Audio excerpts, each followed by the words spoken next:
Domination relies upon communication.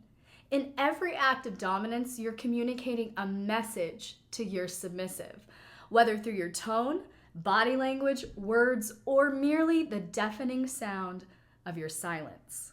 And even if you're not in a long-distance relationship, keeping the dynamic going through daily conversation over text is an important aspect of maintaining intimate connection and the erotic power gap both you and your submissive crave. That's why in this video, I'm giving you the insider secrets to texting your submissive in a way that will leave them a helpless subby puddle, desperate for more of your dominance.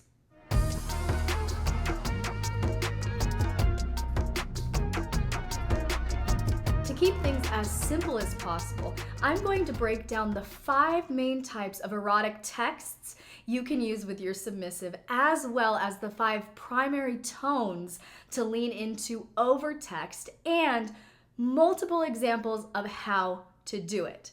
But in addition to the examples I'm illustrating today, I have personally written a list of 200 dominant texts to send to your submissive in my new erotic communication bundle. You'll not only get access to my organized list of 200 erotic texts broken down across the 5 tones we're discussing today, but you'll also get access to my newly updated dominant communication guide, as well as 4 full-length erotic stories that demonstrate exactly how to build incredible erotic tension through text. Just go over to patreon.com/LXerotica to get instant access to this incredible new resource. All right, so when it comes to using text as a means for domination in your dynamic, there are generally 5 categories from which to choose: sexting, mutual masturbation, time-based acts, domination, and ignoring. Sexting includes anything sexually flirtatious or explicit. Mutual masturbation includes actively describing live acts during a mutual encounter over text. Time-based activities are anything tasked by the dominant that involves some sort of time limit, restriction, or deadline. I consider dominating text to refer to rules, rituals, or protocols within the dynamic, including commands. And ignoring is the erotic act of deliberately failing to respond to the submissive to increase their anticipation and imagination and to create a larger power gap. Now, 2 quick notes here. First, yes, if you're employing any of these methods as a dominant, technically all texts, regardless of the category, are going to be dominant texts, okay? So when I use that term to reference a category of communication in text, it's to highlight the specific intention to communicate in a dominant manner and increase the power gap. In contrast, the other 4 categories, except for ignoring, don't necessarily have to be done in a dominant way and can stand alone as simply an erotic method of communication. The second note here is erotically ignoring a submissive for a very short time to fuel their imagination and anticipation or increase the power gap is very different than ghosting or emotional neglect, okay? If you're going to ignore your submissive erotically, that concept must be discussed. It must be introduced and agreed upon beforehand. And the submissive must have a level of trust and assurance in you, dominant, that this is erotic play and not an act of manipulation or abuse.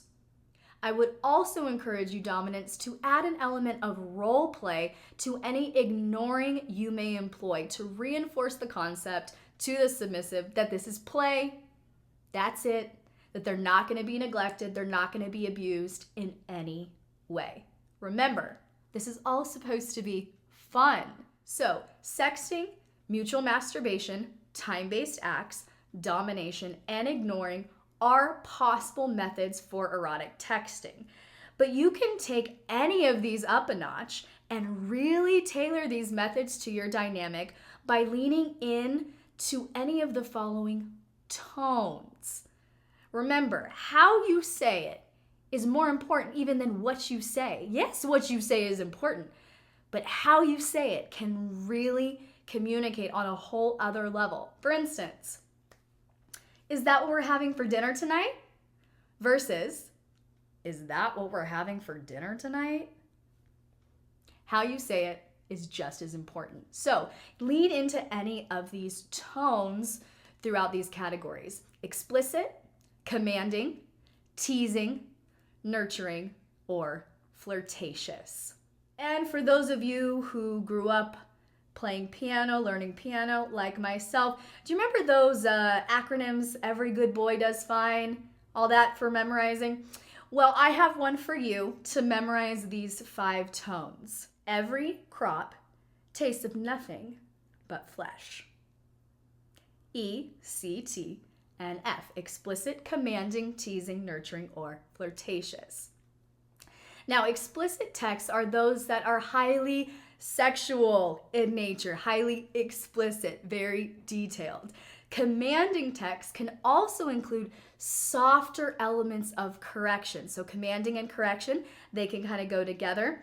Teasing texts can be applied in a more threatening way if you so desire. And I say this because it's important to remember, dominants, that teasing can be threatening and threats can be teasing. So these definitely go together on the same tone. Nurturing texts are a great opportunity to communicate praise and exhibit a little bit more tenderness in your tone. And flirtatious texts can show more of a playful or even sweet side of you as a dominant leader or caregiver. So, what does this look like practically? Let's go through a few examples from each category. Explicit could sound like, I can't wait to spread you open and taste you again. Woo, that's explicit. Commanding could sound like, when you get home, I want you to get naked, put on a blindfold, and wait for me by the door. Very commanding. Threatening could sound something like, feeling sassy, huh? I have better uses for that mouth. Nurturing could sound something like, you look so submissive and sweet when you wear my collar. And flirtatious could be something like, I'm just thinking about the next time I get you on your knees. Now, here's the thing. I know many of you highly intellectual, logical gentlemen out there, and some of you equally left-brain ladies may view these tones very categorically and attempt to diagnose and predict exactly when each methodology should be employed. But I would caution you against that, because the key to remember is most of the time, these tones will overlap. And it takes presence, awareness, and emotional intelligence to gauge what approach or combination of approaches you should use. This skill is tapping into a high level of domination that will enable you to communicate in a far more expansive way, creating multiple new opportunities for verbal foreplay with your submissive. Some examples of potential combinations are threatening and flirtatious. I can't wait to tie you up when I get home. Nurturing and flirtatious could sound something like, I plan to reward you tonight for being such a good boy or girl. Explicit plus commanding could sound something like, I want to hear you beg for it. Commanding and nurturing could be, you broke the rules, sweetheart. I'm going to teach you a lesson tonight. Commanding and threatening could be, you better stretch before our scene. I plan on being extra rough with you tonight.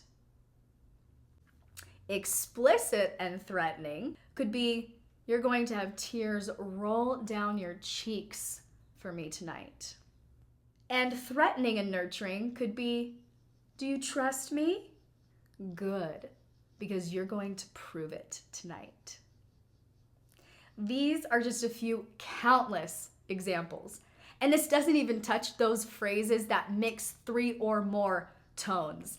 That's why I don't just have a list of 200 erotic ways you can text your submissive.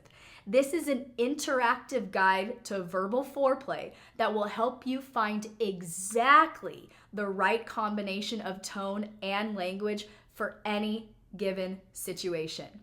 You can get this incredible resource as well as my newly updated Dominant Communication Guide, plus 4 full-length erotic stories that demonstrate exactly how to build incredible erotic tension through text in my new Erotic Communication Bundle on Patreon. Just follow the link in this video's description to get instant access to this amazing new bundle. And be sure you're subscribed and have those notifications turned on so you won't miss anything new, because next week I'm starting a brand new series all about pet play.